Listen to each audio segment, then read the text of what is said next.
Perlow might be new to the music scene, but they've already had a song land in a TV show, and their first single is steadily climbing up the charts. Now we're going to go on set to check out their first ever video shoot. I'm Tim. I'm Dan. And we're from Crash Parallel. We're here on the set for our video World We Know.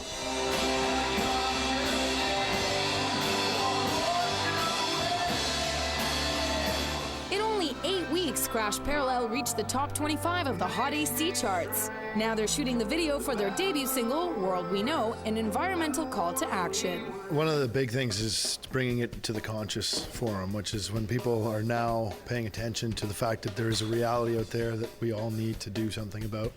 And I think it's on a general basis a global issue that everyone needs to be conscious of, and it needs to take action, I guess. You decided to make a movie about some of the images we wanted to come across, some of the subtle metaphors throughout the video that play sort of in the background. I always want to be as involved as I can with trying to make the stories get told as thorough and sort of real as they can. The guys are thrilled their voices can be heard, but admits the last thing they expected was to make a social statement with their first single. Absolutely not. In fact, there's not a lot of songs that make a social statement as specific as this. There was a lot just going on at the time when I wrote it, and it was on my mind for sure. And I know it's on a lot of people's minds, but I think it's more about, trying to make your world better, being nicer to the people, being more positive about things in your life.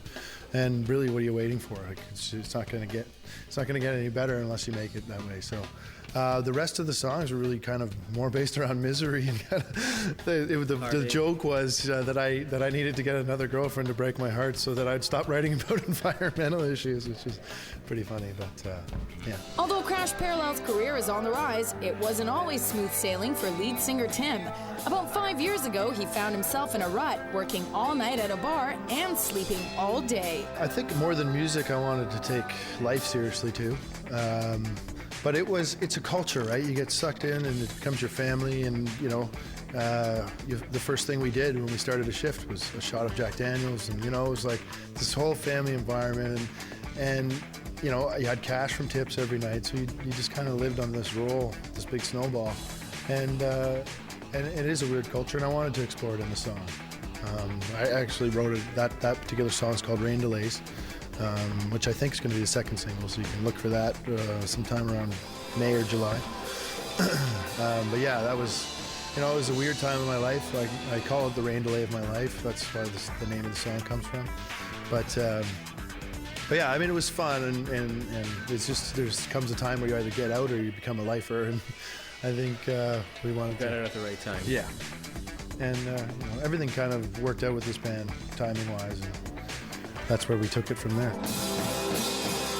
Tim and I played actually like in a punk band when we were in high school, and then we reconnected. He wrote these songs, pretty much folk songs, came to me, wanted me to help him produce them, so initially it was just one song at a time.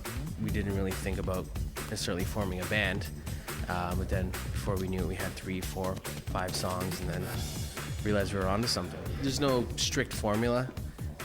He's the lyricist though, so usually if he has a story in mind, it'll start there, maybe a few chords on the guitar, and then he'll bring it to me. Sometimes I write the music.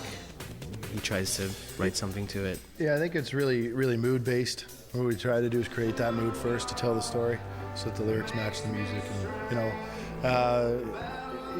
I think it's kind of a relationship that happened by accident, but it happens to be a good marriage for songwriting. So good, in fact, that the first song they ever wrote together made it to the small screen. The show was Falcon Beach. I think it was a contest, I guess, that we entered. We submitted it and got picked, and they actually played it in the season finale, the last scene, so we were pretty excited about that. And they played most of the song, so that was one of those moments where we realized we're onto something. It's always little things happening that kind of keep you going.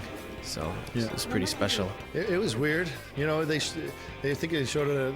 I think the show started at 7, and at 7:54 they played it. So you're sitting there for the whole hour, like, are we sure we're even on this? And then all of a sudden, the last 5 minutes, they played the whole thing, and it's another one of those stepping stones where something like that gets to happen, and it gets you excited to keep working on it. I think if you work hard at something for a very long time, you can easily get discouraged.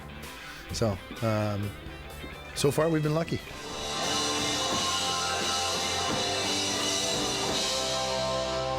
awesome.